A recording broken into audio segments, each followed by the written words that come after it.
വർക്കാടി ഗ്രാമപഞ്ചായത്ത് പരിധിയിൽ നിർമ്മാണം പൂർത്തിയാക്കിയ 3 റോഡുകൾ നാടിന് സമർപ്പിച്ചു. മഞ്ചേശ്വരം എം.എൽ.എ. എ.കെ.എം. അഷ്റഫ് റോഡുകളുടെ ഉദ്ഘാടനം നിർവഹിച്ചു. എം.എൽ.എ. ഫണ്ടിൽ നിന്നുള്ള ധനസഹായം ഉപയോഗിച്ചാണ് ഈ റോഡുകളുടെ നിർമ്മാണം നടത്തിയത്. ഏറ്റവും വിലക്കുറവിൽ ഏറ്റവും മികച്ച ഫർണിച്ചർ ഉൽപ്പന്നങ്ങൾ സ്വന്തമാക്കുവാൻ നാലപ്പാട് ഇന്റീരിയേഴ്സിൽ തന്നെ വരണം. Nalappad interiors, opposite KOL hospital, Nullippady, Kasaragod. Manjeshwaram നിയമസഭാ മണ്ഡലത്തിലെ വർക്കാടി ഗ്രാമപഞ്ചായത്ത് പരിധിയിൽ നിർമ്മാണം പൂർത്തിയാക്കിയ 3 റോഡുകളുടെ ഉദ്ഘാടനം മഞ്ചേശ്വരം എം.എൽ.എ. എ.കെ.എം. അഷ്റഫ് നിർവഹിച്ചു.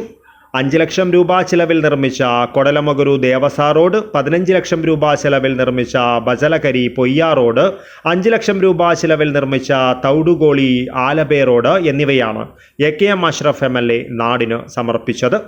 എം.എൽ.എ. ഫണ്ടിൽ നിന്നുള്ള ധനസഹായം ഉപയോഗിച്ചാണ് ഈ റോഡുകളുടെ നിർമ്മാണം പൂർത്തിയാക്കിയത്. പ്രദേശത്തെ താമസക്കാരുടെ യാത്രാ സൗകര്യം മെച്ചപ്പെടുത്തുന്നതിനും പ്രാദേശിക വികസനത്തിന് പ്രാധാന്യം നൽകുന്നതിനുമുള്ള ഒരു പ്രധാന ചുവടുവയ്പായാണ് ഈ പദ്ധതികൾ രൂപകൽപ്പന ചെയ്തതെന്ന് എം.എൽ.എ. ഉദ്ഘാടന പ്രസംഗത്തിൽ പറഞ്ഞു. ഗ്രാമപഞ്ചായത്ത് president Bharathi, panchayat standing committee chairperson Mamata Shekhar, panchayat അംഗങ്ങളായ അബ്ദുൽ മജീദ് B.A. ഉമർ, പത്മാവതി, മുൻ ഗ്രാമപഞ്ചായത്ത് പ്രസിഡന്റ് P.B. അബൂബക്കർ പാത്തൂർ, മുൻ അംഗങ്ങളായ Muhammad Machal, Nicholas Monteiro, Hasainar Devasa, Muhammad Devasa, Abdul Karim master, Siddique Korlamugaru, Ronnie D. Godwin, Bhaskar Poyya, Felix D'Souza, Muhammad Bathiyedukka, Latheef Thokke, Kunhi TM, Moideen കുഞ്ഞി തൊക്കെ എന്നിവർ ചടങ്ങിൽ പങ്കെടുത്തു. ചടങ്ങിനിടെ പ്രദേശവാസികൾ എം.എൽ.എയെ ഷാൾ അണിയിച്ച് ആദരിച്ചു. Abdul Rahman Udyavar, news bureau, Manjeshwaram.